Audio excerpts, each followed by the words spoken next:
I really enjoyed Wacky Wildlife. This could have gone either way for me. I find these wildlife documentary cartoons to be either really great or really terrible and not very well done. And thankfully, this one I thought was pretty fabulous. This was released in 1940, directed by Tex Avery and written by Dave Monahan, with voices provided by Mel Blanc, Robert C. Bruce, Bernice Hansen, and Ted Pierce. And we have a documentary or mockumentary of different animals, and the narrator, Robert C. Bruce in this case, takes us through a mixture of visual gags and some spoken humour. And I won't give away too much, of course, but I will mention a couple that I really loved. But before I mention some highlights, I will say that it's very, very well animated. I thought it was beautifully animated. The backgrounds are quite soft. The animals seem to really stand out in the foreground, and the designs of the animals are wonderful. We have a great color palette. Most of the animals are kind of on their own.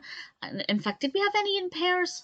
I can't remember. But a lot of them are just individual animals, which I think worked very well. It gave us a chance to focus on them, to really appreciate the beauty of the animation. I think they all moved very well.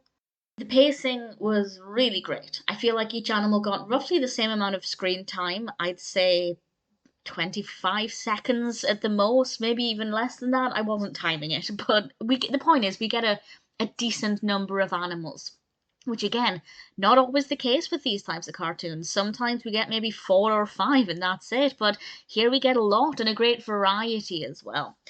Obviously, the narration is very good, it's very clear, it's easy to follow, the voice acting's really good, coupled with great pacing and gorgeous animation and some pretty funny moments. I really enjoyed it. So I'll mention a couple of highlights. So these are tiny spoilers for things that I personally found to be rather entertaining. And the first one is actually, I think, the first character, and this is the phone. And initially I thought, oh, I really want to mention the phone because it's beautiful. I loved how it was animated. And then when the phone had a quiet drink and how that played out, that really entertained me as well. So there were two reasons why I thought the phone was worth mentioning. We then have the bobcat and the tomcat. Had a lot of fun with those. Loved the design of the bobcat, and the leg of lamb I thought was rather funny too. But I won't explain exactly how that plays out, just in case you haven't seen it. But I did. I really thoroughly enjoyed this. I thought it was very well animated. The pacing was great. It was funny. It was adorable. Definitely one I would be very, very happy to watch again, and I thoroughly recommend it.